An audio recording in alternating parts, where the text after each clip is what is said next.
Hello বন্ধুরা, আমি অঙ্কিতা। তোমরা সবাই কেমন আছো?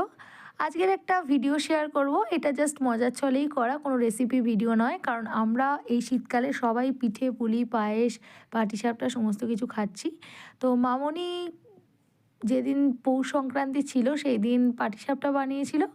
তা আমি জাস্ট এটা ভিডিও করেছিলাম, এটাই শেয়ার করছি। যদি ভালো লাগে তোমরা অবশ্যই আমার ফেসবুক পেজটাকে ফলো করে দিও, আর ভিডিওটাতে লাইক করে ইউটিউব থেকে দেখলে অবশ্যই চ্যানেলটাকে সাবস্ক্রাইব করে দিও আর ভিডিওটাতে লাইক করে দিও। এই যে প্রথমে যেটা করলো মামনি, আচ্ছা আমি বলি, আমি আরও কিছু ইনগ্রিডিয়েন্ট এতে অ্যাড করি, যেমন সুজি ময়দা। মামনি সেগুলো দেয় না।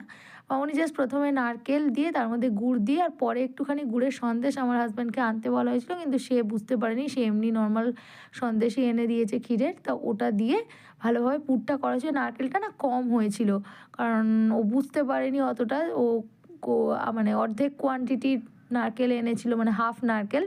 সেই জন্য, যদিও বাড়িতে সুগার পেশেন্ট আছে বলে আমাদের বেশি খাওয়া হয় না, অল্প করে, কিন্তু ওটা একেবারেই কম কোয়ান্টিটি হয়ে গিয়েছিলো। সেই জন্য একটু সন্দেশ আমরা দিয়েছিলাম, তার মধ্যে এলাচ গুঁড়ো দিয়ে পুরটা বানিয়ে রেখেছিল। তারপরে যেটা হলো সেটা হচ্ছে, তোমরা চাইলে চিনি অ্যাড করতে পারো। মামনি তো দেখলে যে পাটালি গুড় দিল, তার সাথে চালের গুঁড়ো, আতপ চালের গুঁড়ো ছিল, আর সামান্য আমি লবণ মিশিয়ে দিয়েছিলাম। দিয়ে ভালোভাবে ব্যাটারটা করে নেওয়া হয়েছে। আমি পুরো চালের গুঁড়োটাই অ্যাড করে দিয়েছিলাম। তারপরে এই তো একটা ফ্রাইং প্যান গরম করে নিয়ে তাতে জলে ছিটে দিয়ে হিটটাকে কন্ট্রোল করে নিয়ে, যেমন ডোসা করা হয় সেইভাবেই আমি করে নিচ্ছিলাম।